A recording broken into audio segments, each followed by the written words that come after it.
And we are live with my old friend Kevin Jenkins. Kevin, this is crazy to meet this way after all these years. It's been a long time. How are you? Better now. Seriously, this makes me so happy. We shared some crazy fun days, right? Back in the 80s when life was simple. It was a lot simpler than it is now, that's for sure. It sure was. But you were like, I remember when Steve Principe introduced me to you. He was my partner at the Rock and Roll Cafe. And he was like, he plays with Cyndi Lauper. This is Kevin Jenkins. And you were like the shit on Bleecker Street. You were. I did have a moment in the sun in that scene for that a certain period of time. I was really fortunate that I met like cool people. The first guy. Can I elaborate a little bit about that Oh, time? please. Well, here's the thing. I spent a lot of when I first got to New York in '76. I was living uptown on the Upper West Side. And so I was kind of hanging out with like the McHale's crowd and like a lot of like the R&B cats and those guys. I desperately wanted to be a session musician. I was going to McHale's like every night. I was just like wet behind the ears. First of all, I couldn't read music. I was so ill equipped to be a session musician, but I wanted it. I knew I could play. I had like natural talent. Okay, we're going to talk about that too, how you did all of that. Yeah. So anyway, want a flash forward a few years, and I wandered downtown, and I wandered on this Bleecker Street, and I just kind of loved that scene. I loved that hang, and I just started sitting in with people and sitting in the jams, and and you know how that goes. You meet people, and they say, "Hey, come on, Devin, it's so and so on Tuesday night," blah blah blah blah blah, and that's kind of how it started down there. Okay, so before we get to how you got the Cindy gig and how that all started, I don't know a lot about your upbringing. I know Philly to Boston, mainly Boston, right? Well, Boston, born in Philly, but grew up in Boston. Right, Yeah, right. And yeah. so inner city kid? Yeah. Grew up in the project, but went to high school. I was in a busing program. It was called the Metco Mm, program, I and got bussed out. yeah, yeah. I got bused out to Concord, Carlisle Regional High Mhm. School in Concord, Massachusetts.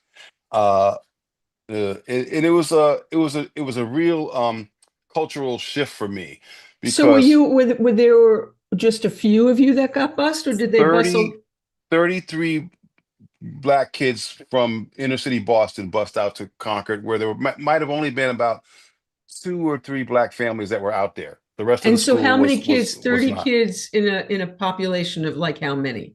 I Hundreds, think that thousands?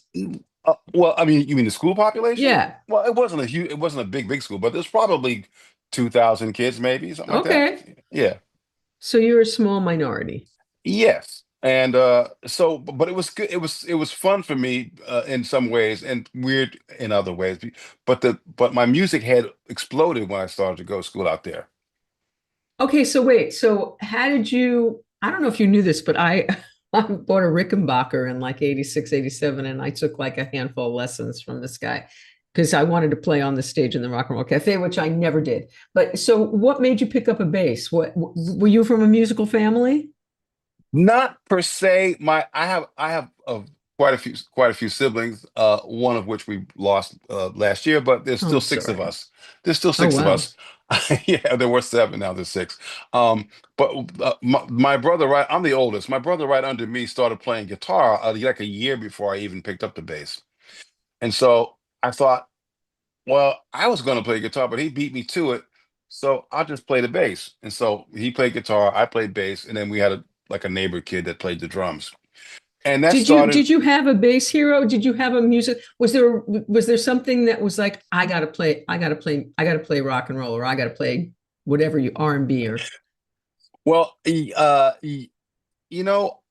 I did have a bass hero. I think around 1971, because I started playing around 69, 70. Excuse me, around 1971, what's the Marvin Gaye "What's Going On" album came out, and that album blew my mind. mine Not, too. not. I mean, obviously for the songs and Right. what it was about, and the fact that it was singularly like one of the coolest records made it up to that point. But the playing on it, particularly the bass playing on it, was crazy. And that was that guy. Well, it was a few couple of bass players. James Jamerson, who you may or may not have heard of, but very, very influential bass player. You know, I mean, if you ask anybody, Will, any of those guys, they'll say, yep, they'll point to him and go, yeah, I certainly like cop a bunch of his stuff. Absolutely. So he was probably my first bass hero, and then Stanley Clark came second years later, Okay. like in the late mid to late 70s. Were you like a did like did the Beatles make you want to play music? Did the Beatles hit you in any way, or was that like Not until a much white not thing? I don't know. not until much later, Hmm. because I was because I was in such a musician head. I wasn't, and I also wasn't really in a band head. I was really more in like a playing music, playing bass for like for people, for like singers or Right, whatever. but when the Beatles hit, we were just little kids. You're a little younger than I am, Yeah, so but they've had such an impact on so many musicians I've talked to of our but no, not so much like when you were that age, when you were like 8, 9, 10, yeah. um, before the Marvin Gaye thing, what were you listening to then? Probably I think maybe James Brown, because I'm sure I was probably around 10 or 11 when James Brown was popping. So Hmm. probably like James Brown. I mean there was I mean I like the Beatles because of Ed Sullivan. Right. So I guess whoever I saw on Ed Sullivan, I thought was cool. So but even that would have been a little bit later in my, I probably would have been a little older.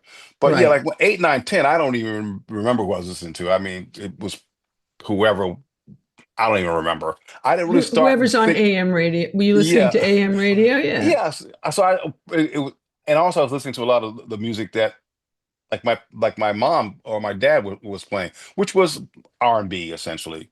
Hmm. So it would be like, each night before you go to bed, my baby, stuff Love like it. that, that Yeah. kind of thing. I forgot even who did that record, This is but that kind of dedicated to stuff, the one I the one love. I I love, yeah. exactly. Mhm. So I mean, my mom used to sing that to me when she'd put me to sleep. So I remember Isn't that. I that the remember that Mamas and song. the Papas? Was They there may an have done R&B? Was there an R&B version of there's that probably a first? couple of versions of that song, I Hmm. think. And then the first album that my mother ever gave me, she bought me a record player.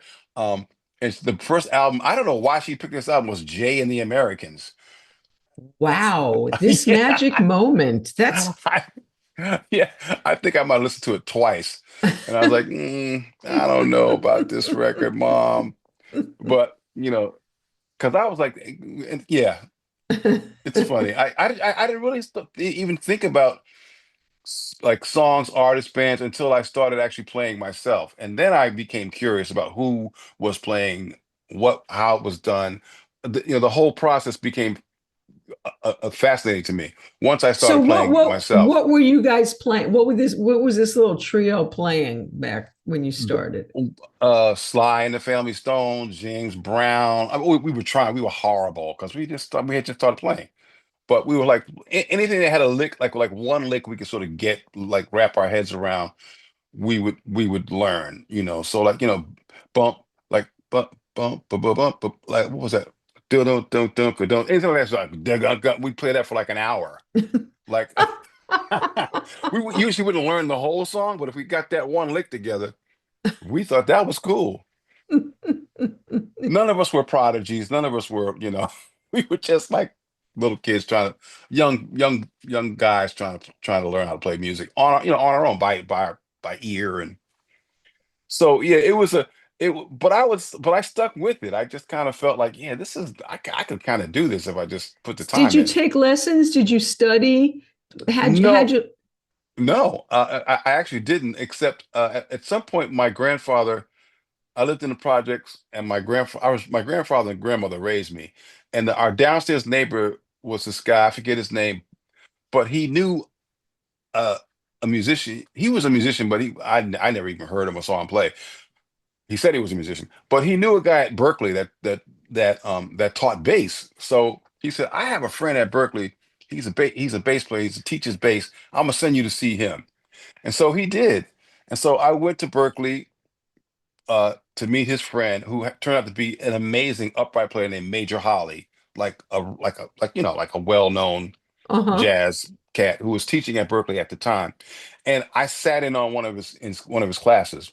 And so after the class, he said, "So now let me know." He said, "Tell me, did you understand any of that?" I said, "Not one bit of it." He said, he said, he said, "Well, do you know the notes on the neck of your bass?" I said, "I don't know. I don't know anything." He said, "Okay." So he gave me a chart with a diagram with the neck and the notes written on them. He said, "Now," he said, "Tell me," he said, "Do me a favor, go home and learn these notes, practice these, so you don't have to think about it. You don't have to memorize them." Basically, he said, "You'll see once you get past a certain point, they repeat." He said, "Just do that and then come back and see me." So I did, but I never went back to see him. But you learned them. Yeah, I learned him because I wanted because he told me to, and he was like amazing. I mean, I watching him, I was amazed that he had so much knowledge of music, and he was a nice cat. Um, so I learned him, and then I just but then I started to play more and more with my friends, and so I was self-taught. So I'm basically by ear until I got in the band, and a guy named Roger Brotherhood helped me out with like some theory, like scales, major scales, minor scales, diminished scales, that kind of thing. Kind of took me under his wing and sort of helped me to understand what I was doing. Because he said, "You're already playing all this stuff. You just don't know what it is you're playing. So let me show you what you're playing." And so he helped me out a lot. I'll never forget him.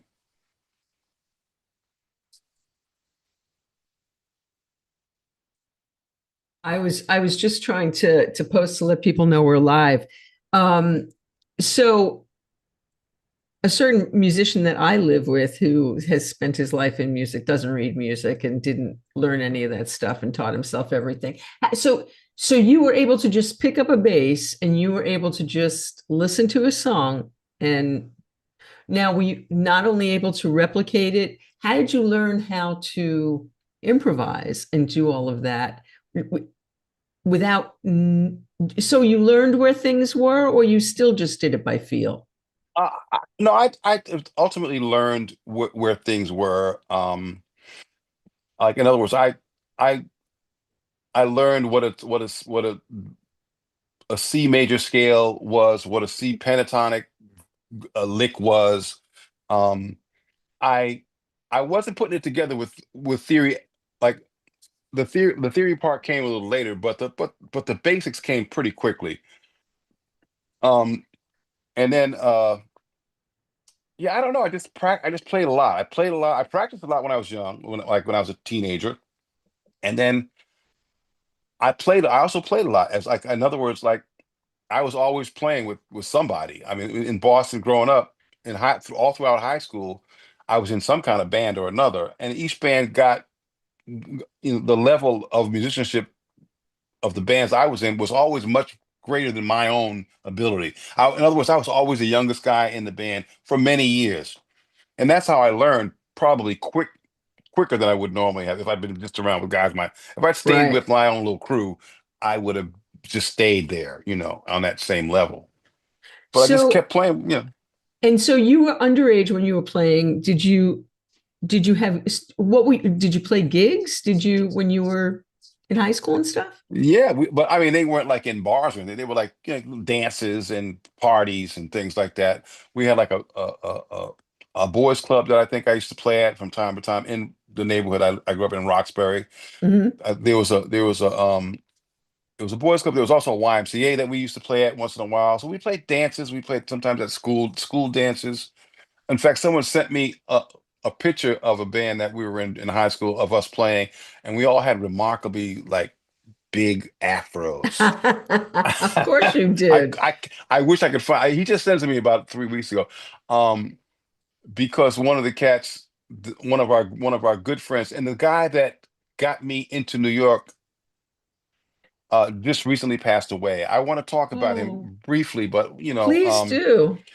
well, I came to New York to do a gig with this woman called Zulema. She was on RCA Records. She had a couple of records out.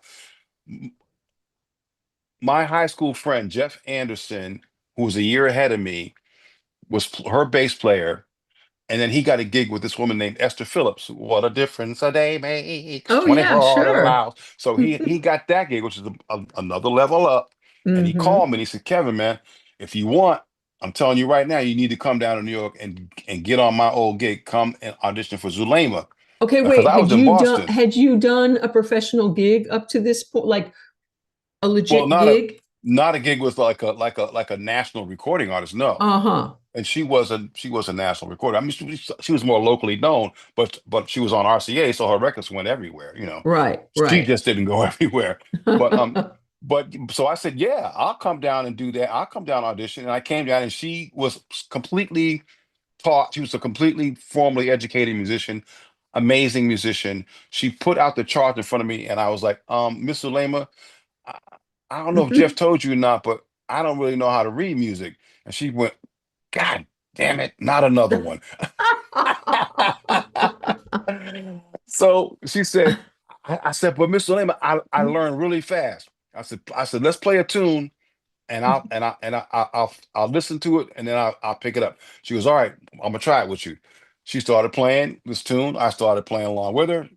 She said she was looking at me like, oh, because she played piano and sang. She was like Roberta Flack, but like Roberta Flack, she was an amazing and brilliant woman. I think she's since passed away. But she looked over at me. She was like, "Oh, okay, I might be able to work with you." So and she Was so she we did older another than one. you? Was she Oh older yeah, than she you? was like, "Well, I was about 20. She was probably 27 or 28, something like that. Oh, okay. Uh-huh. Um, uh, maybe 30. I'm not sure. And her husband Joe was her manager, and they lived in this beautiful apartment on Riverside Drive. Mm. Natalie Cole was in the penthouse apartment, and she was in the basement apartment, which kind of like was actually sort of like reflected their careers because Uh-huh. Natalie was at her height, and Zelena was Right. just kind of struggling, but she was Uh-huh. very talented. Anyway, she hired me. Because she liked me and she hired me. She took pity on me. I guess I don't know whatever it was. She gave me. She said, "Yeah, all right, I'll hire you." And so I moved into an apartment with her and the drummer also, who was also new. They had a spare bedroom, so he and I slept on these little mattresses, like in this spare bedroom. And so she had the drummer and the bass player in her apartment. Her guitar player and her percussionist had a studio on the second floor. So the whole band was in this apartment building. It was hilarious. But that was my first New York gig. And that's how I got to New York. And that was because of my friend Jeff Anderson. May he rest in peace. He just passed away Oh, about a week sorry. ago. Oh, I'm Um, sorry. yeah, I went to see him in the hospice. And I just wanted to just tell him how much I appreciated everything he done for me because he really, I mean, for him it was just like a little thing, but to me it was a big, big thing. Well, you I mean, it don't changed know what, my yeah, life. you don't know what's going to be a life changer and a game Yeah, changer, right? Till it happens. And how long did you play with her? probably about a year and a half or so, and during that time I was out and about. That's when I was going to McKell's all the time, and I was like, giving people my phone number and trying to sit in and just insinuate myself in whatever musical uh mix I could. And then I met some people, and I was also doing little like because back then you could do demo sessions. Like people were doing demos before they would actually go into the studio. People would do like 8-track and 4-track demos, and you would get hired to play on them, and you get paid for them like $50 or $75, whatever it was. So I was and I was doing that kind of thing Mm. because I was because of Zulema, my at least my ability to read a chord chart got better. I wasn't great with notation. Like, like Will is like can read anything. And because I didn't really practice, I was lazy with that. But I was able to like figure out how to read a chord chart. I have another great friend who I'll tell you about. So anyway, I met this cat, Joel Diamond. Do you know Joel Diamond? Anyway, he's a New York arranger, keyboard player. He gave somebody my number to audition for Vicki Sue Robinson. So I got the call, Turn the beat turned the beat around. around, I and so love that song. I I went in and I did the audition, and I was probably like one of the youngest. I think I might have been the youngest guy to audition. And most of the band were like, "Nah, he's too young." What You know, what year is this? How old are you? this is probably 78. I want to say Mm-hmm. 77, 78. I was, Disco in my did. 20s. Yeah. Mm-hmm. So, because I came to New York in 76, so I think about 78. I think. Um, Mm-hmm. uh and they were like, yeah, but the band leader, the musical director, this cat named Danny Pickering, who unfortunately also just recently passed away. Oh. I'm going to go to his memorial on Sunday. Mm. He said, nah, I like this kid. I think we should get this kid. I want to get the kid. And Vicky was like, if you want the kid, we'll get the kid. So I got that kid. And Wow. that kid became changed my life for many reasons, because Vicki Sue Robinson's road manager was Dave Wolf, who was Cyndi Lauper's was to become Cyndi Lauper's manager, fiance But that years was later. he didn't know Cyndi at that point, did Not he? at that point, no, Mm-hmm. not at that Oh point. wow, I didn't know that connection. But before that, before you got from Vicky Sue to Cyndi, you played with Graham Parker for a bunch of years, who is I I can't tell you how I love Graham Parker. I can't even tell you. I'm going to send you a picture. I saw Graham right after when you were already with Cyndi. It was like Yeah, 86 or something. So yeah. how did you get the Graham? Was it Vicky Sue right to Graham Parker? What No, no, no, happened no, there? no. There was, well, after Vicky, there was a series of local. Well, I How actually long played with how long did you play with Vicky Sue? probably on and off, I guess 2 or 3 years. Oh But wow.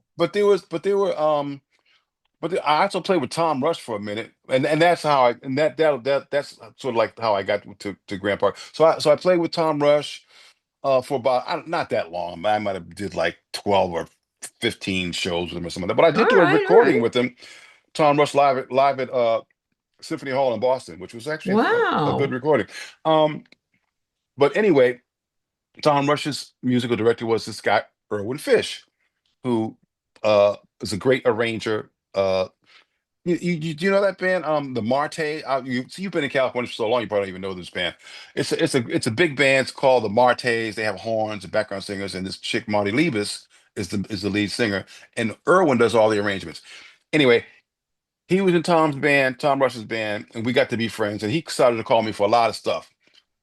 One of the bands being this guy Joe Salvo, and I that know was a that cool. name. Well, he became a lawyer, an attorney, but he was a singer for, like, when I knew him. And so Uh-huh. he had a really great band with Irwin and oh my God, I know all these guys so well. Frank on drums, left hand Ira Siegel on guitar, Irwin on keyboards.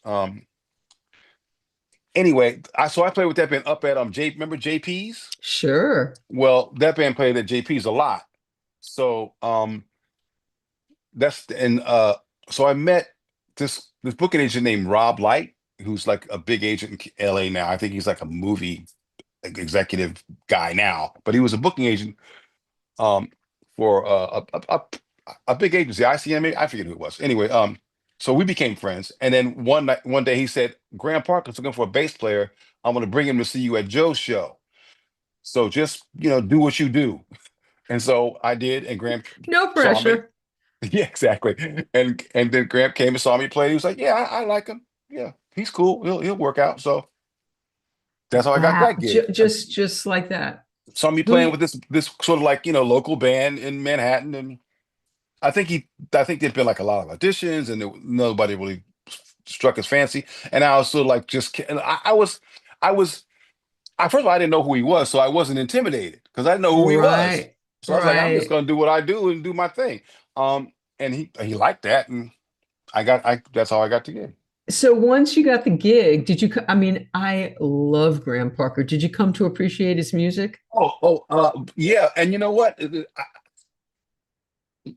Well, yeah, like, but yeah, I did, but it was a little bit after I was off the gig that I really came to appreciate, especially when I because as the years progressed, I became much more interested in songwriting, the art of it, He's a great one, and lyrics. his lyrics are Exactly. Exactly. While I enjoyed playing with him, and I appreciate, and I understood that he was unique, and he had his own voice, Hmm. not just like the sound of his own, but he had his own Right. voice in terms of like what he had to say and how he Hmm. said it. Hmm. I appreciated that in the moment, and I was proud of that. I was proud of being a part of that.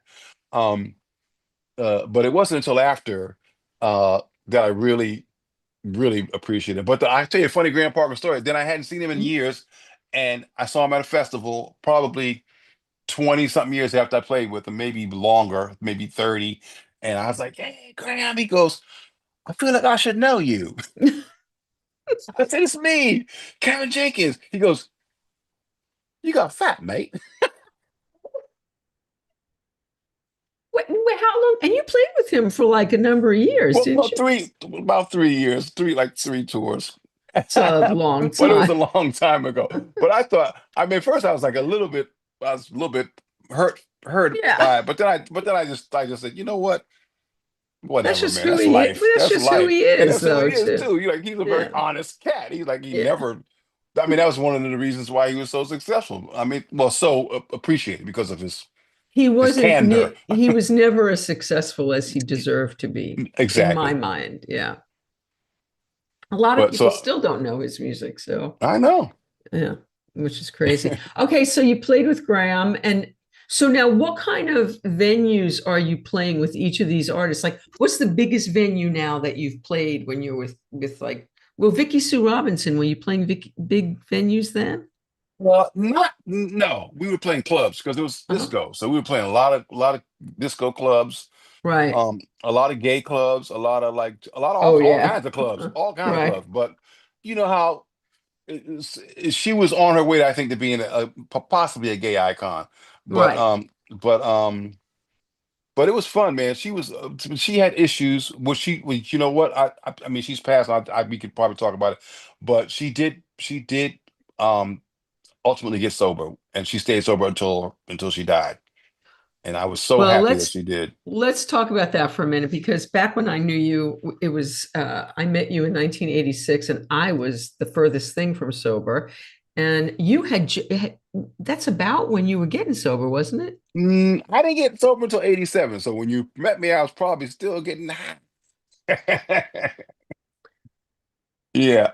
So I got sober after the first Vicky Cyndi tour. So okay, so let's get to Cindy, then we'll talk about it. So Yeah. you're doing Graham Parker now. When you're doing Graham Parker, he wasn't that big either. So what kind of venues are you doing with Graham Parker?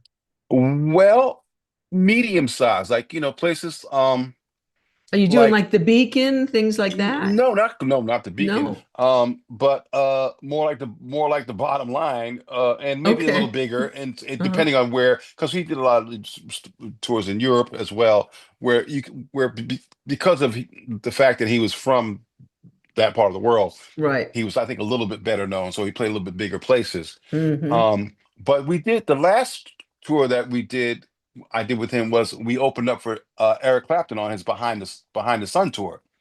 So that was Wow. like big places, obviously, because it was Eric Clapton, and that was fun. That was fun because that's I got to meet Duck Dunn, and who was also a bass icon. He used to play Booker T in the MGs, Right. and played on a million records. So that was the last Who tour. did you open for Michael Jackson with? That was with Taylor Dayne. Okay, so we're not up to Taylor We're yet. not we're not there Okay, yet. forget that. Okay. So all right, with Grandpa, so when you're opening for Clapton, what kind of venues are you playing for that? Like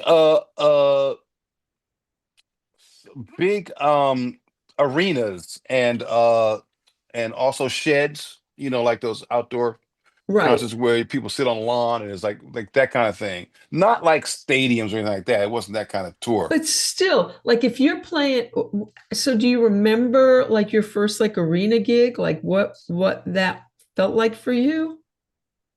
Yeah, the first arena gig was probably with, I think we did maybe was probably with Graham Parker. I remember us doing a gig somewhere, and it was like Graham Parker, Huey Lewis and the News, and a bunch of other bands. And Huey Lewis and the News went on before Graham Parker, and they mopped the floor with us because they were so good. You remember how Wow. good they were back in the day with those background vocals, and Huey was like singing his ass off. He was great. Yeah, so And So very I don't know. commercial. His stuff's so Oh yeah, yeah, yeah, commercial. yeah, Yeah, yeah. yeah. But I don't know what genius decided to put them on before before us. 'Cause, Graham's music was is great, but it wasn't like that. And like I mean, and they killed. And I was like thinking to myself, we gotta follow these cats. Oh my God! And that was probably like a big arena. I would, but it was probably a festival. I don't know what it was. It was so long ago, early '80s. But I remember And like, also, you were still imbibing at the time, so memory's yeah. probably not that. Yeah.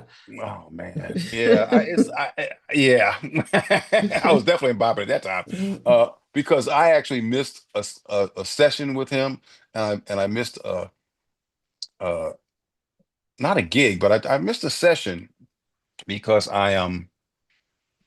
because I overslept because I was out partying. Okay, so let's talk about that. So what was your drug of choice? I was a marijuana addict. That was my big I drug of choice. What was I yours? loved booze and I loved cocaine. Cocaine was good. Cocaine was Yeah, I love good. cocaine and booze, because Mhm. I think I love booze because booze allowed me to do more cocaine. To do more cocaine. That's right. So what kind of user were you? Were you all day, every day? Did you wait till Mm, after the gig? How did you do it? I was a wait till after the gig user. I mean, I didn't like the way it made me too jumpy to actually do cocaine and play a gig Hmm. to go on stage. I could drink and go on stage, or so I thought. Um, Yeah. but I would wait till after the gig to use, because I wanted to be able to, like, be like Mr. Party Man. I go out to the after So hour what did clubs that and okay, so yeah, so what did that look like? So you'd do your gigs and then you'd be partying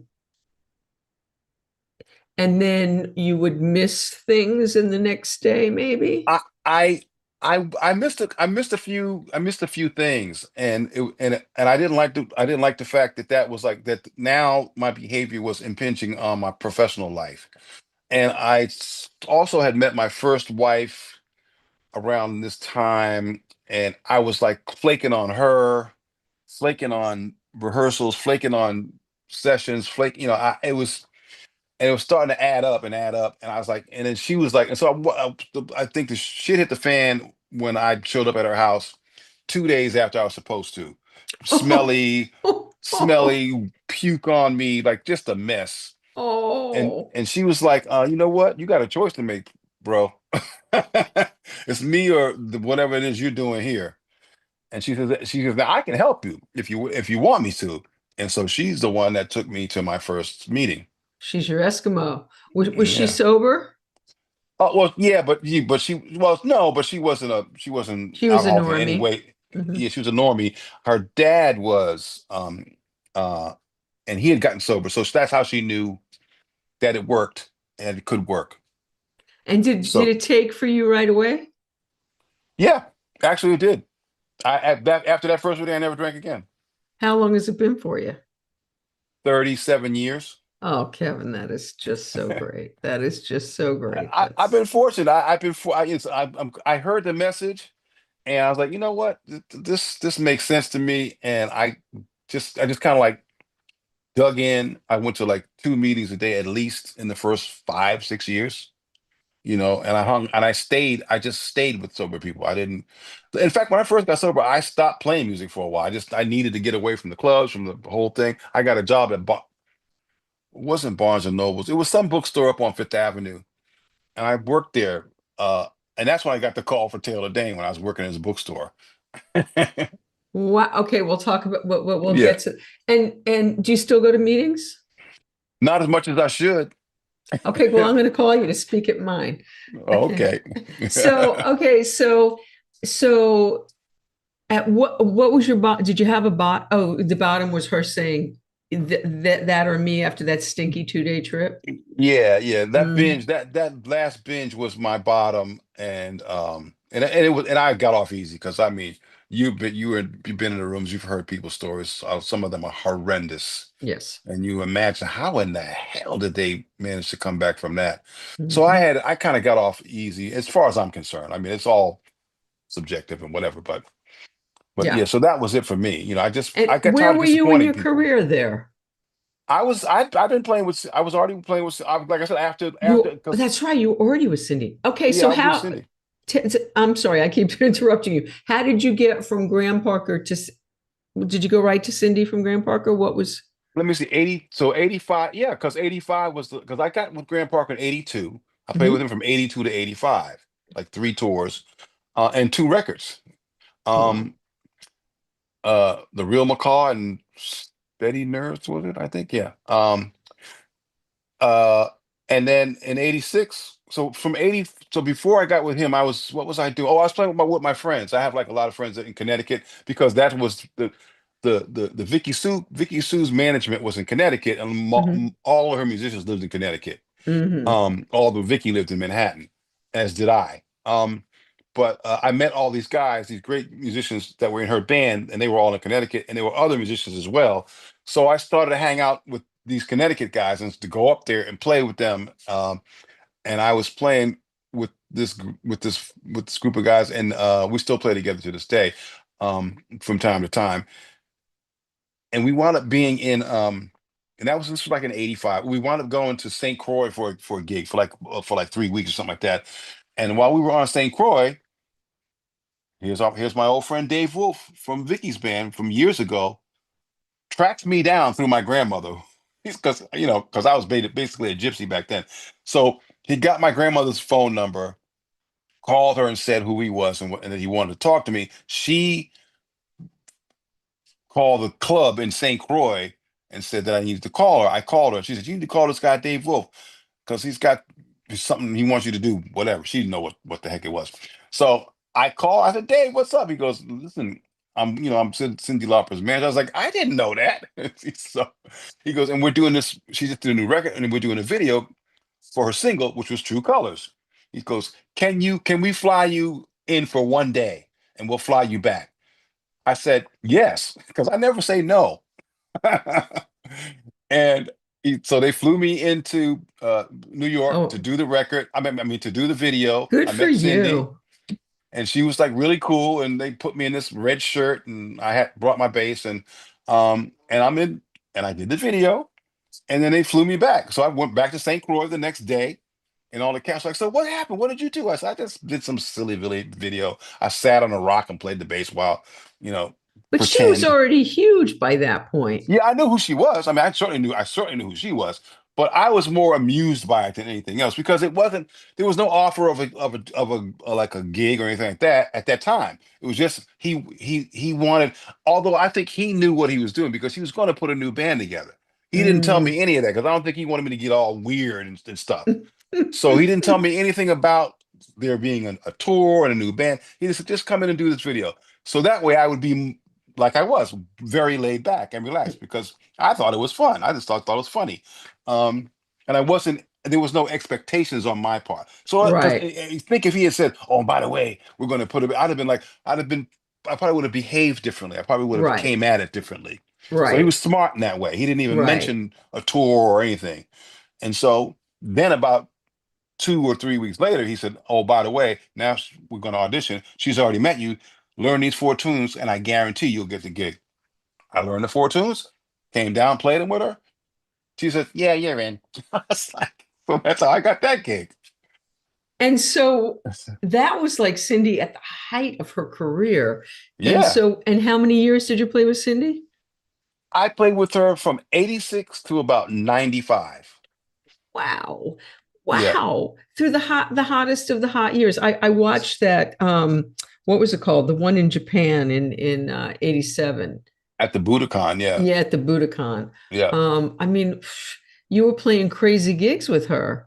It was great. That was probably like my biggest gig, my most memorable gig, probably the most that was the most rock stariest gig I think I ever had. Yeah. Why was it the most people? Is that why? Lots and lots of people, so many people. And also, I have to say, it was because it was Cindy, it was always changing because every record she did was different. She was Hmm. always pushing herself and pushing us as Okay, as we'll talk about that. Yeah. well, she's a perfectionist, and so a lot sometimes if she wasn't hearing what she thought she needed to hear, She let you know about it. But I respected that in that she never asked anybody to do anything she didn't ask herself to do. In other words, as much as she wanted from you, she gave of her. Uh-huh. She warmed up before she sang, and she cooled down after every time she sang. She Wow. came, and I never I think of the many gigs I did with her, I never heard her have a bad night in terms of her instrument and her, Right. and I never saw her go in half ass on any gig either.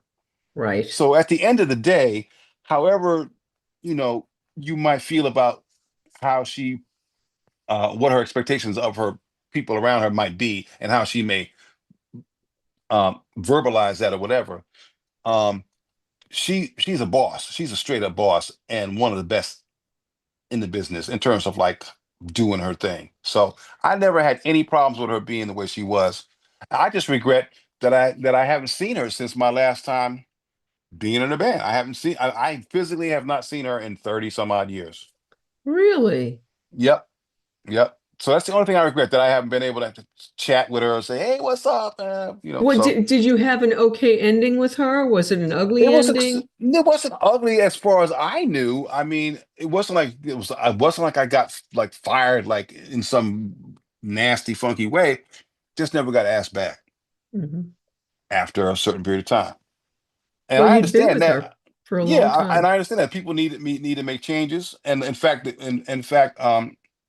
Bill Whitman, her guy now, has been with her much longer than I have, because I think probably if I was with her for 9 years, he's been with her for 20 something years. I would imagine, Hmm. So, but no, I mean, but that was a great experience. I wouldn't change anything about it. I got a lot out of it, because they sort of How gave me a little bit of panache and all that cachet and whatnot, whatever. absolutely. I mean, like I said, you were like the big man on Bleecker Street. I mean, you were the guy. You would walk into the club and say, "Ooh, Kevin Jenkins here. This was Cyndi." And I remember Steve and I'm pretty sure it was the Stone Pony. We went to see you play with Cyndi. Yeah, I think it was. that might be that picture of us, she and I together, and I'm looking at her. And she look, I think you guys might have taken that picture, as far as I know. No kidding. Maybe Steve took it. I don't know, but that picture of her and I facing each other. That's the Uh-huh. Stone Pony. Well, we were there. Yeah, yeah, We were there. That's crazy. So, yeah. um,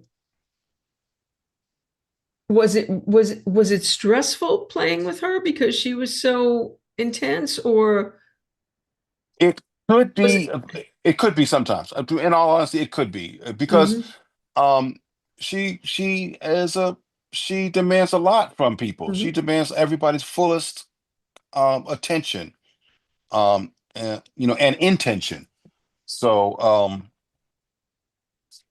yeah, it could Yeah. be, but I never felt it was always worth it, because the outcome, the end result was always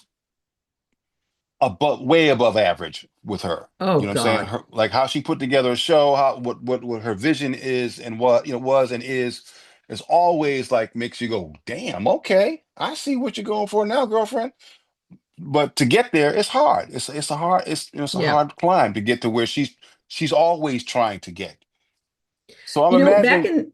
in those days, sorry, Kevin, in those days, it was her and Madonna, and I was of the camp that thought she was going to be the one that was going to, and she Right, right. did, and she's still here doing great things. But do you remember it was kind of a rivalry with her and Madonna for It seemed like it. they were pitting them. I don't think it was them. I think the No, business was pitting them against each other. exactly. Because Hmm. they were at that time, I guess, the two most distinct female voices out there at the time. It's for pop music, Absolutely. So yeah, so there was that thing, and they were like, probably around the same age, I would imagine. Hmm. And yeah, but Madonna obviously achieved, I think, greater popularity and pop success than Cyndi did, because also Cyndi was not interested in doing the same thing over and over again. I mean, Right. Madonna was always reinventing herself, but she was Hmm. basically doing the same kind of thing Uh-huh. musically, where Right. Cyndi was not interested in doing the same kind of thing musically over and over again at all. That may Hmm. have also been a reason why she, because she certainly could have done a shtick over and over and over again. Her only Cindy's only shtick was kind of like her personality, but Right. her music was always interesting and changing and evolving. Mm-hmm. Mm-hmm. Well, that's interesting that you haven't seen her in all those. I actually saw her 10 years after that because our Mm, kids applied was for the same preschool and her and David and me and Gabe were at this little meeting together about our kids. And then I would see her at school fairs on the Upper West Side and stuff. Yeah, that was pretty weird. Seeing her in that context, yeah, like completely as a mom. trippy. Yeah, mom, Yeah, different. yeah. Well, and I never met her kid because like, as I said, I hadn't seen I never saw her again. So she had the kid Right. and all that stuff, and the kid's now grown up, whatnot. But I so that was a whole period of her life and my life that we just never reconnected. So what happened after Cindy? After Cindy, I played with I think I started playing with Maxwell, maybe. No, maybe it was Alana Davis. Might have been Alana Davis, I think, who I loved. She had that record where she did a cover of that 32 flavors. Um uh and that was I only did one tour with her, but it was great because she was so talented. And I met Drew Zing. Do you know who Drew Zing is? Uh-uh. Guitar player. He was played guitar with Steely Dan and Boz Oh, Scaggs. Amazing oh, guitar player who is unfortunately not with us anymore. And there is a memorial. There's like a memorial for him tonight at the Bitter End. oh, wow. Yeah, Oh, yeah. wow. So anyway, so that was a great uh um that was a fun let me see, because of that gig, I wound up uh we did like a thing called the Horde Festival. Remember that with the Mm-mm. uh anyway, the Blues Traveler had a festival that they did called the Horde Festival, and I met a bunch of different bands. Uh, what's his name? Derek Allman, and just a bunch of people. That was like right after Cindy, and so I did Alana, and then I met, and then I did Maxwell, and that was a fun gig. Was it? Yeah, it was actually. He was, but to talk about a hard taskmaster. We used to do these rehearsals. Because he was like a big fan of Prince and James Brown, Uh-huh. so he was a big fan of the school of like making sure the band was tighter than tight. So uh, really strict rehearsals. Come in half an hour or 40-minute lunch break. That was it. Go back in. Any mistakes you made, you put $1 in the hat. Oh yeah, for sure. And when we first, like, in other words, so the first time we got together with him, the hat, like the first week, the hat was full. By week three, there wasn't anything in that hat because the band was so Wow. tight. I mean, Wow. yeah, he was really, I mean, he was really, really cool, and interesting in that way. And another amazing perfectionist, like always tweaking, always, you know, uh, chipping away and trying to get to the the real diamond of what he was doing. And I think he used to drive the background, so it was crazy because every single sound check he had them do something different. So, Wow. but he was great. And then An and then unusual man for you. Well, Graham also, but you've played with a lot of women. a lot You've of women, supported a yes. lot of women.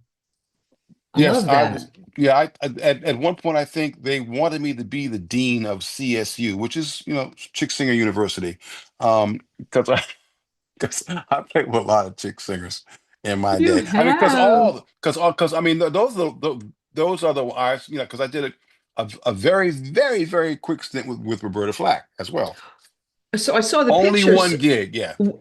So when was that? That was way before I got so, but that would probably be like 80, maybe 79 or 80. Her bass player decided to move on, and a dear friend of mine took a chance on me and said, "I'm gonna take a chance on you. Here's the charts, learn them because I know your reading is sucks, so learn them before we go to rehearsal." And I did. She was wonderful. The gig was in Puerto Rico for like I think a week or something like that at a hotel, and it was fantastic. I had a ball. Um, and I did the gig, came back. Wait, And, what was Roberta like to play? oh, well, first of all, I mean, she was Roberta Flack. She was like a. I mean, I was in awe of Roberta Flack's music long before I ever dreamed of playing with her. And doing and playing with her live was like amazing because she's just Roberta Flack. I mean, she's just like wonderful and deep and Oh, classy and warm and funny and a entertainer, uh, just extraordinary talent. And I was fortunate to play, even was just to play with her for that week. I was I consider myself very lucky to have had that opportunity. But I messed it up because I came home and I got my first paycheck from her and went off to an after hour club because I went to the bank to get it and they cashed it for me. That was like probably like 2 o'clock in the afternoon.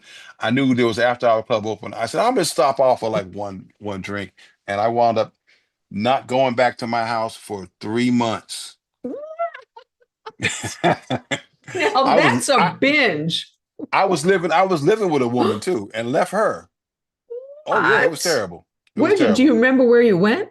Yeah, I went up to New Haven where my other friends lived because I knew I couldn't go back home because I had spent all the money Oh and God. I knew she was going to kill me. So I just went to New Haven and never came back until Oh like God. 2 or 3 months later. And I went Oh, back to the apartment. She had moved. All my stuff was gone. I had a oh. base there that was gone. I think she pawned it. Yeah, but that's what you do when you're under the influence of Been what there, you know what done they well. say. Cocaine is a hell of a drug. So I never disappeared for 3 months, but I I that's did. Uh, that's yeah. I don't think wow. I've ever told anybody that story. I guess That's it sounds almost absurd, but it actually happened. wow. That's a good long binge. That's a good long Well, binge. yeah, well, I mean, the whole thing wasn't a binge. It's just, I just kind of like, I just disappeared. I just like, I vamoosed from You the scene. vamoose. Yeah. So, okay, so then I'm thinking around after that, it must have been Taylor Danish Well, time, huh? because actually Taylor Dane was like, I did Taylor Dane. Did you do Taylor Dane with Tommy Burns? I did, yeah. That's how I got the Enrique gig. Okay. See, it's all incestuous. Wait, I It's thought very Tony incestuous. played with Enrique. After Tommy, yeah, after Tommy. Oh, and Tommy went off to play with Billy Joel. Yeah, but well, yeah. Well, Tommy had been playing. Well, Tommy left Taylor Dane to play with Billy Joel. Yeah, that's what, yeah. Yep. But then, Oh, was Enrique first? Was Enrique before Taylor Dane? no, Enrique was actually after Maxwell. Yeah, I Okay. know. Yeah. So Tommy calls me. I'm still in Maxwell's band when Tommy Hmm. calls me, and he goes, and I'm digging Maxwell's band, but then Tommy calls me and says, like, "Listen, man, I got this young, Latin kid. He's like hot. He's coming up, going to do a big tour. You want to come down and he said, and he told me how much the money was. I was like, because I told him I said, well, I already got a gig. I'm playing with. He said, well, how much you making? I told him, and he said, nah, man, you need to do this gig. It's like twice what you're making. I'm like, Now, wait a minute. twice Did what you I'm meet making? Tom? Did you meet Tommy down on Bleecker Street back in the day? No, I auditioned for Taylor Dane when I was just getting sober, like around 80 in 87 or 88. Yeah, but 87. that's when you were hanging out at the Rock and Roll Cafe. Tommy was Yeah. playing there every weekend. You didn't meet then? I didn't meet him then. Or if I did, I didn't remember him. It was probably that. And you know what? He wouldn't have remembered you either. I know. Let me tell you, boy, Well, that because fella. we were all kind of, Yeah. yeah. But anyway, so I auditioned for Taylor. Uh, I was working at the bookstore, and I went to the audition, and they loved me. Because Oh, I because kind that of was I when you were just getting sober. Yeah. So Mm, because and I nailed it. I mean, I mm. had to confess I nailed it that day. It was one of those days I was just on it. Probably because I was sober and I wanted to prove that I could still play. I still had whatever I had when I was like using and all that stuff, and it was great because And they said, "Yeah, man, we want you to be in the band." And I told them, I said, I'm not, they called me and they said, "Oh, I know what it was. Another friend of mine wanted me to play with this guy. Well, it's a smooth jazz guy named Najee." And so I had the Najee gig and I had the Taylor thing. And so I told the Taylor people, I don't know, because I want to do the Najee gig. Then I went and did the Najee first day of rehearsal. I didn't feel comfortable. I felt like a sort of like I felt like an outsider, an interloper, because they were like kind of like they had Mm, their own thing, and I was hmm the new guy, and I didn't feel that welcome. So I called up. I don't know who I called. I guess Taylor's manager. Whoever. I said, "Listen, is that gig still available? Because I want to do it." And they said, "Yeah, yeah, come on." So I did, and that's how that happened. And so, okay, so now after you did that gig with Tommy, because Tommy kind of, no, he would still come down and play at the Rock and Roll. Even when he was playing with Taylor, he would still come Mm. by. Um, but the pictures that I have of you that I have, you're sitting in with Phoebe Snow when I did the Cafe Wa. That was a little later. Uh-huh. That was like in 90 or something. Yeah, yeah. And with Matt Soren from Guns N' Roses. Yeah, I He was don't even drum. remember that. And I'm trying to remember, did you you came around to all the clubs that I booked in those days, didn't you? I did. but not. I mean, as whenever I could, but that was like the height of my busyness, like the '80s and the Right. '90s. So I was out of town probably more than I was in town. But every time I came home, I wanted to play. I wanted to sit in. I wanted people to see me and to know that I was like, yeah, listen, I'm still around. I'm, just because I'm on the road doesn't mean I don't, I'm not available. I'm still here. So yeah, so those times that you saw me, I was probably coming back home from a tour or whatever, Yeah, and you were I hotter than hot then. You were playing with everybody. So that Taylor Dayne thing, how long did you do that? not that long. I think maybe couple years, Okay, that's a maybe two pretty long years, something like time. that. But when Tommy left, I sort of like I sort of became the de facto tour musical director.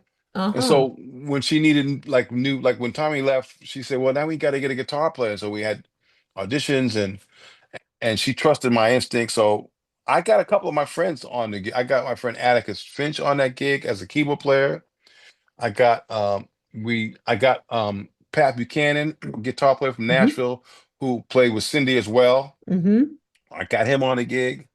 Um, and then that's another one that I wasn't there wasn't there was not any kind of acrimonious ending, but I didn't hear from them again. You know what I mean? As will happen sometimes. That's right.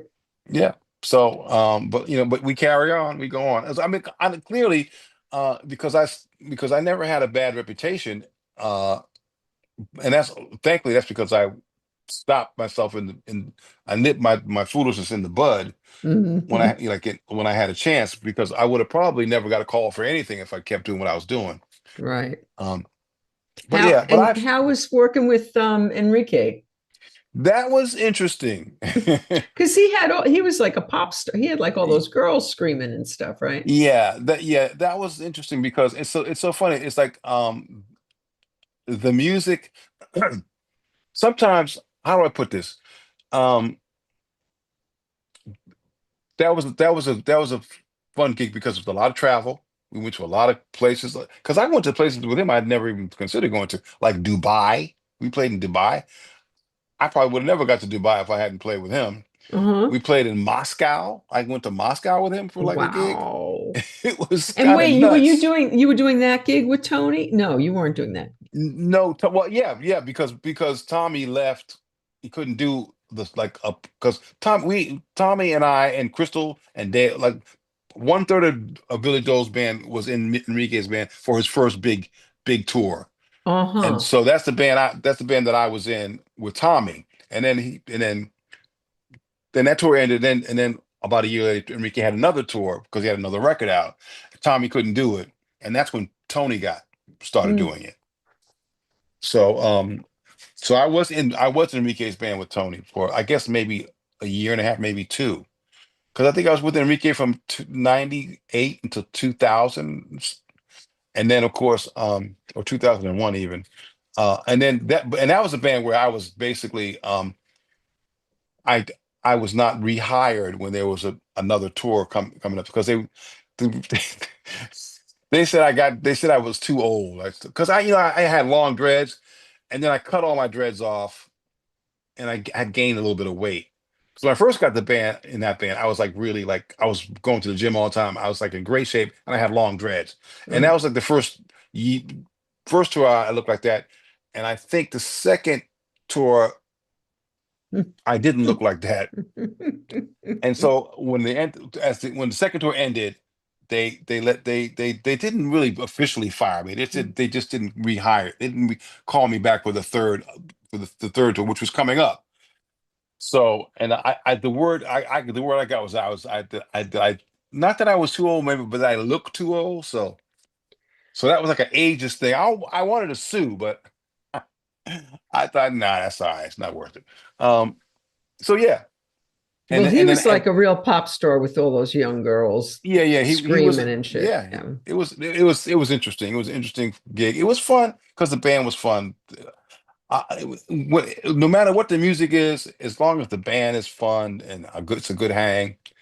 Did you play with Debbie Gibson when Louis Appel did? I played with Debbie Gibson for like a brief period of time. She had done a big tour, and she had like what's his name? He played with me with Graham Parker's band. He played with David Bowie and everybody. You know what I'm talking about. Guitar player, great Car- guitar player, Carmine, Carlos. Carlos Alomar. So Carlos had put a band together uh for her. And so that was a big band. They were making Carlos like, put a band together for Taylor yeah, Dayne? I didn't no, know no, for that. no, for Debbie Gibson. For Debbie Gibson? Yeah, yeah, That's yeah. pretty wild. So, so Who they was did the a tour. drummer when you were playing for Debbie? I want to say it was oh, I can't think of his name. It My wasn't Louis God, Appel because it Louis played wasn't. with Debbie for a few years. I know, but it wasn't Louis at that point. But I played Hmm. with Louis a lot, like around town. You just like at the bitter end and places like that. Um, but I forget who the drummer was.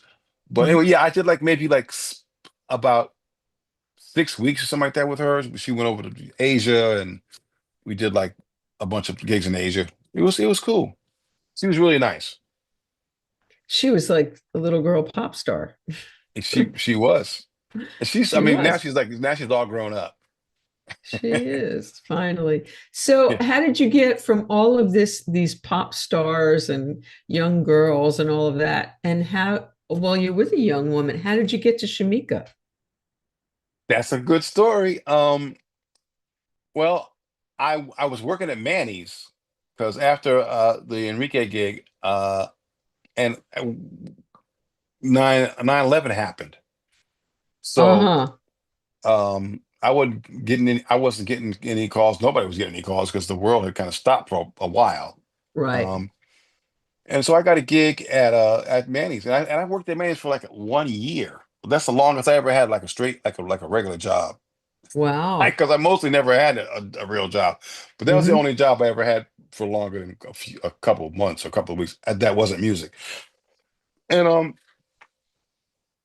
so I forget how I got the call. Oh, I know. My friend Damon Duwhite said, "Oh yeah, this chick I work with, Shemekia Copeland, she's a blues singer. She's looking for a bass player.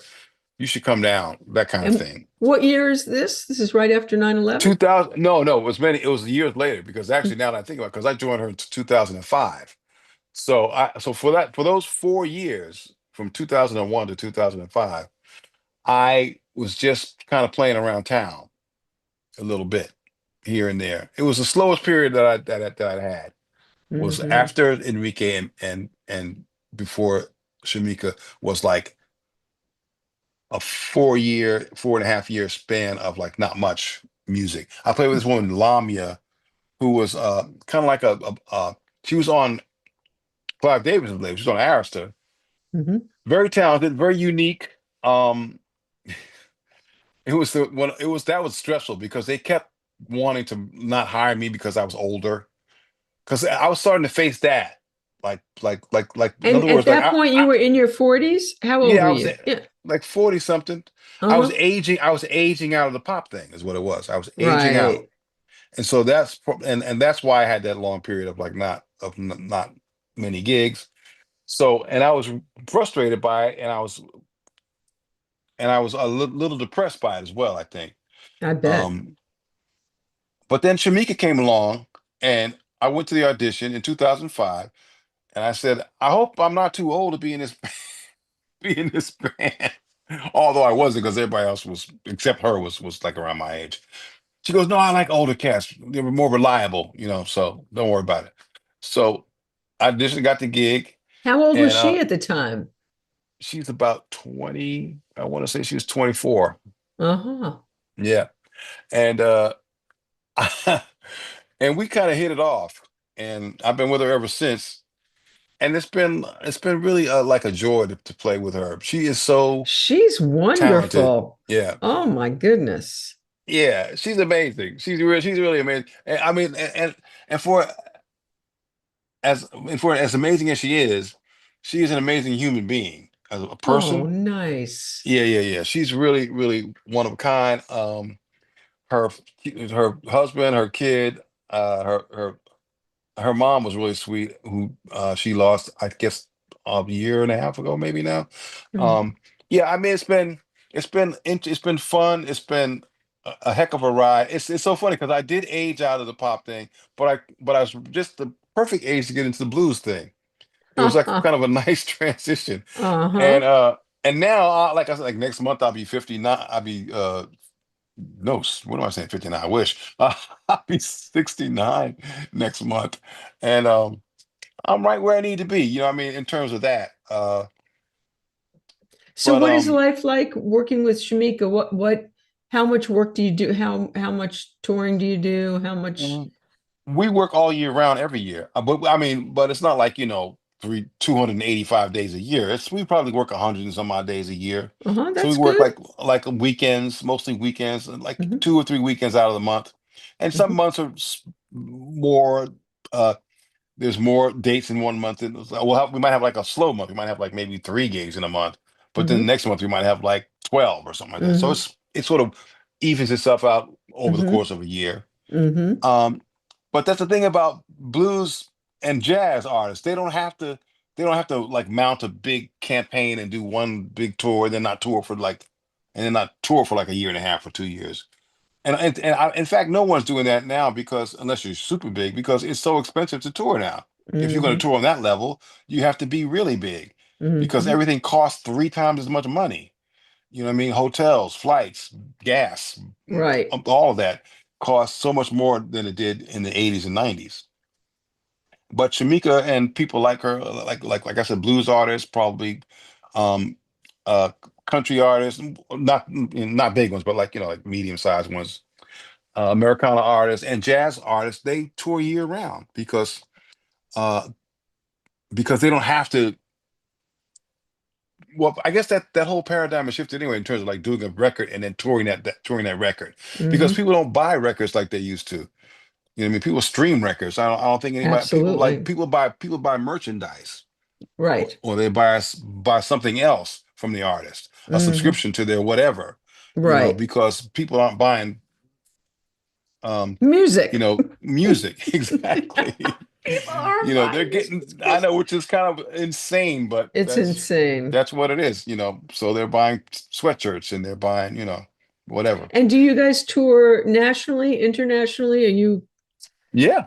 She tours Mhm. everywhere. We just came back from Europe like a week ago. We were in we Wow. were in Europe, and we're going to go back to Europe in October. And we Hmm. trap and we tour all over the country.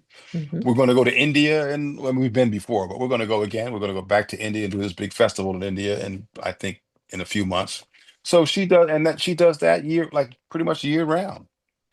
And what I didn't know till I started watching some of your videos is Dan Hickey's playing with Schmidt. Wait, Dan Hickey? Are you kidding? I've Dan known Dan Hickey, Hickey for yeah, 35 years. Yeah, and so he and the guitar player are well, Shamika's got three guitar players, um, but her one of her guitar players, Arthur Nielsen, who's amazing. He plays like at the Red Lion every Monday when he's in town. They do a jam session. He's an amazing guitar player. Well, he and Dan have been friends for like longer than Dan and I, because Dan and I played with Cyndi briefly, and yes, Dan played with I Cyndi didn't know too. Dan played with Cyndi. And Arthur, that guy I just mentioned, played with Cyndi before anybody because he was in Blue Angel, her original band. Wow, So three people in Shamika's band have played with Cyndi that's Lauper. crazy. It's like 6 degrees of separation here. Absolutely. How long has Dan been playing with Shemekia? About I want to say 2 year, almost 2 years now. Wow. Yeah, yeah. We got. I called him. I said because the thing for whenever we need a drummer, it's always up to me to get the drummer. I don't know why. Maybe because I'm the bass player. Well, I was going to That say could be because it. you're the bass player. Yeah. Hello, rhythm section. That's the reason why I didn't get into Billy Joel's band because because the drummer had the last say on the bass player, and Liberty never picked me. Well, Yeah, because I was Tommy, just in touch with Liberty yesterday. That's yeah, well, I mean, I subsequently Liberty and I wound up meeting and playing together, and becoming and becoming friends. Not close friends, but we enjoy each other's playing, and we I played love together. Liberty. Yeah, and he's actually a really cool guy. Hmm. But he put the kibosh on me a couple of times in that band. Oh. But you know what? He never met me. It was because Tommy suggested me. Mm. And so anyway, Wasn't yeah, meant to but be. You were meant to wasn't be with meant Shemekia. wasn't meant to be. And you know what? I've had so And you much fun know with what? Shemekia, A sober cat in that band would not have done well. especially back then, because Yeah. so I probably Liberty got was sober, but yeah, but I probably dodged a bullet in that regard. yeah. Oh yeah. Because you were sober Yeah, then, exactly. Yeah. and that would not have been a good fit then. It was, yeah, it was cool. I've, what you say, you lose some and you win some. I've won some and I've lost some. But Hmm. overall, it's been good. It's been a good ride. And you haven't asked me about my own records yet. Where that's what we're up to. And I also haven't asked you about your wife yet. The two things Oh, we have left to discuss. So when did you meet Linda? I met Linda in 2009. And you know how we met? We met online on this crazy free app called plentyoffish.com. Of course, Remember Plenty of nobody Fish? met on Plenty of. I was on that for 5 minutes. That was the I worst app I ever. know, but for whatever reason, she emailed me and she had this picture. I thought she was in a bikini. She said it was just like a black dress or whatever. Anyway, I thought she looked really cute, and she emailed me and she said, blah blah blah blah, and gave me your number. I guess I called. I don't forget whether she called me. I called her. I think I called her, and we had a date, and we went. Yeah, and she took me to this place that she liked in Brooklyn, and we had pulled pork sandwiches. And I immediately dug her because she first of all she would look fantastic. She walked in with these high boots and this little skirt, and she was so well put together. But then we sat down. I was like, this woman is way out of my league because I've been on a bunch of horrible dates prior to that date with her. And she walked in. I said, there's no way this woman's gonna want to hang out with me. Look at her, my God. So we sat down, and then she ordered the pulled pork sandwich. I was like, wait a minute, pulled pork. This could work. My daughter met her guy on Tinder, and they're getting married next month. That's excellent. Mazel tov. Thank That's you. wonderful. That is wonderful. Yeah. So we hit it off, and then we went. Our first official date was the first Star Trek movie that was like when they did the reboot with Right. Chris, whatever his name is, Pine or his name is, and that was our because she wound up also not only being a hot foodie, she was also a Trekkie. I was like, oh my God, I've hit the jackpot. I hit the jackpot. And we've been together ever since. We got And married probably 4 years later. you guys have a really sweet love. As it plays on social media, it looks very sweet and wonderful. it's it's real too. She had from a previous marriage, she had two grown children. Um and but that was I met them before her son got married. So I was there for his wedding, and then I was there for the birth of their first Oh, daughter, and I was there for the birth of their son. So I have like grandkids that I got sort oh. of like really slid in through the back door because I I just kind of wound up being Pop Pop, you know. So Pop Pop's what my kids called my father. That's a y- cool one. yeah, yeah. So I mean, so on the domestic side, I've been very fortunate. Life is good. It looks good. Okay, so now tell us about your music. So I listened to True Groove. I listened to Step Inside. So tell us Yeah, about your music and how at what point did you start doing your own music? probably around 2000. I want to say 2017, maybe. I have to would have to look and Pretty see. recent.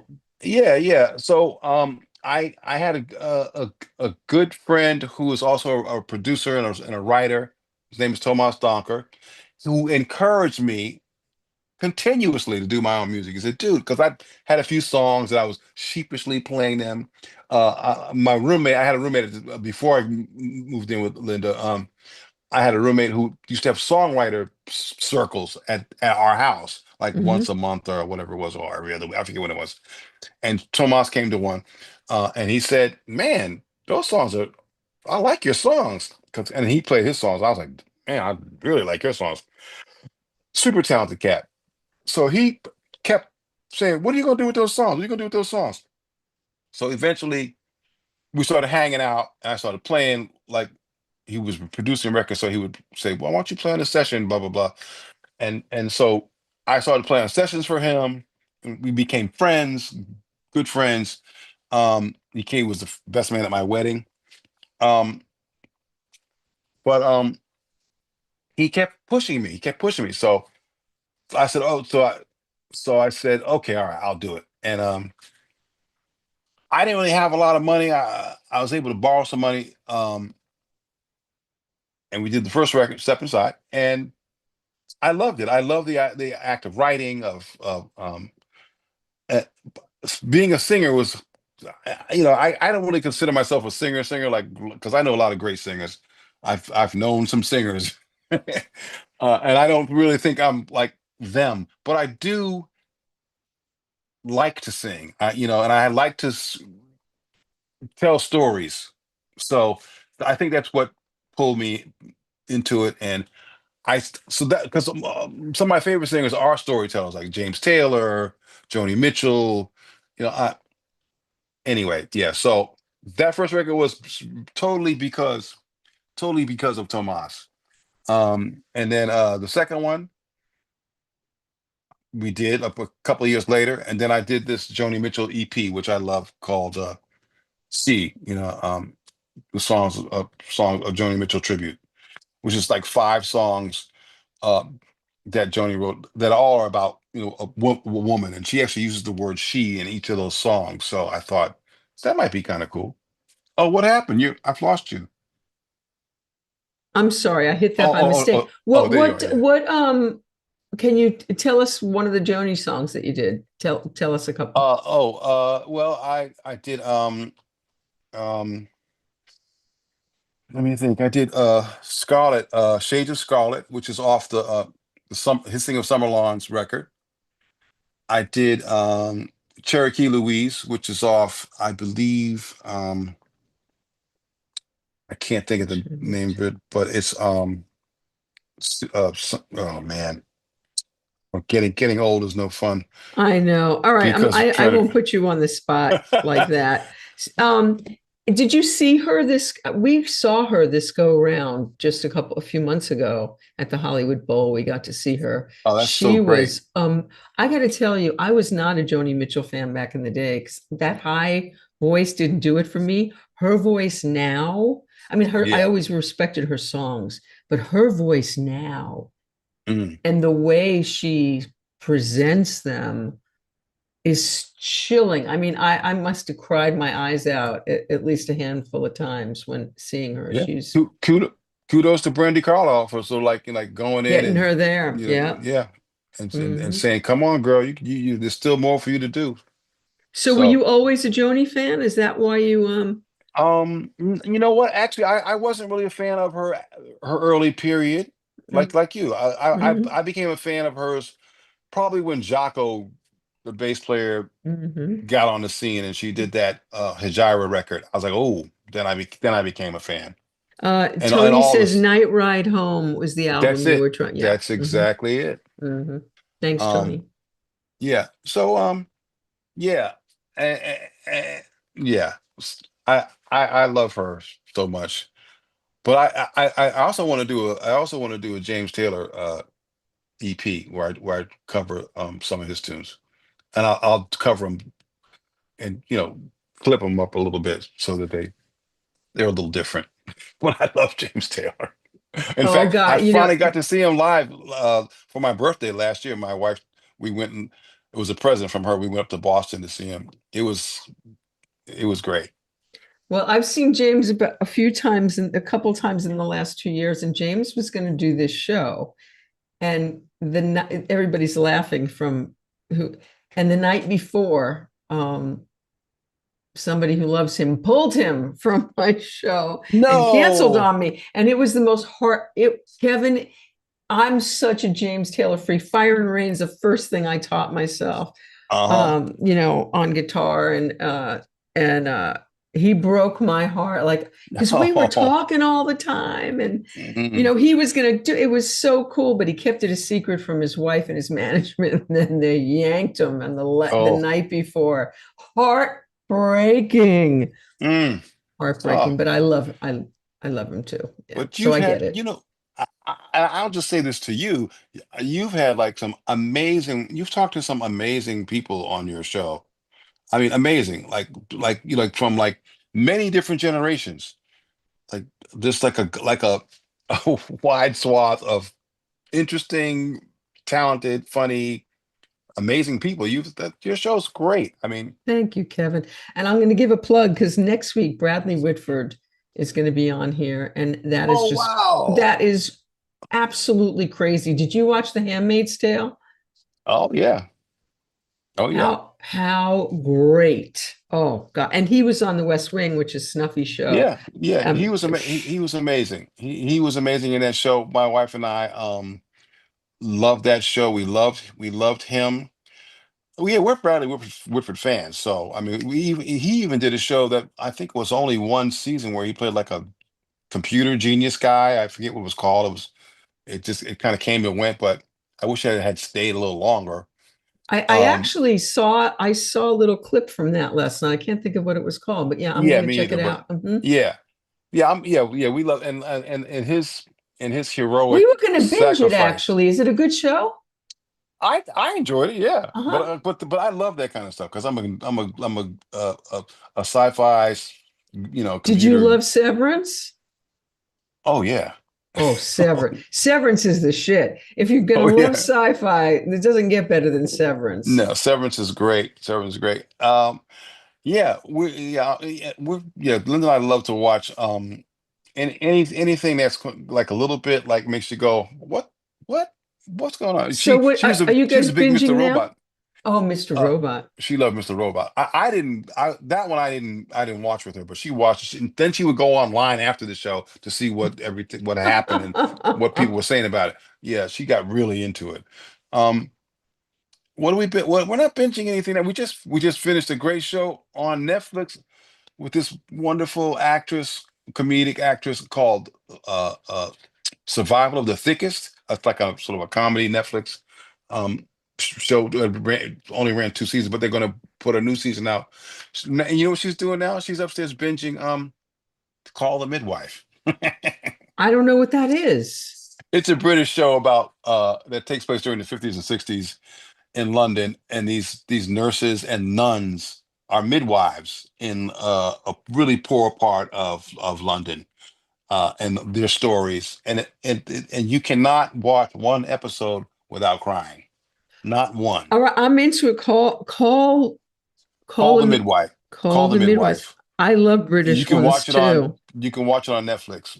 It's Oh, on I Netflix love now. it. Yeah, All and right. I guarantee you, just have some hankies. Have some hankies. because you will cry. Oh, wow. Do you watch them? I do, yeah.